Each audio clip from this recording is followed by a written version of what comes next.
你以为这是冰淇淋吗？这可是我刚做好的马斯卡彭奶酪。因为最近全网都在做提拉米苏，导致马斯卡彭不是断货就是涨价。其实相比买来的，我觉得自己做的味道还更好一点。它的做法非常的简单，材料只需要柠檬汁和淡奶油。奶油要选择动物性奶油，我今天用的是500毫升淡奶油，一会儿给你们看一下能做多少马斯卡彭。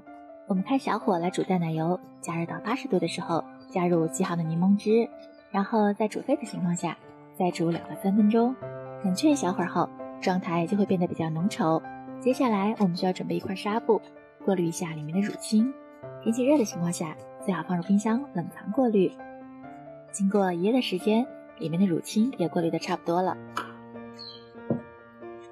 现在打开纱布给你们看一下，一块奶香浓郁的马斯卡彭奶酪就完成了。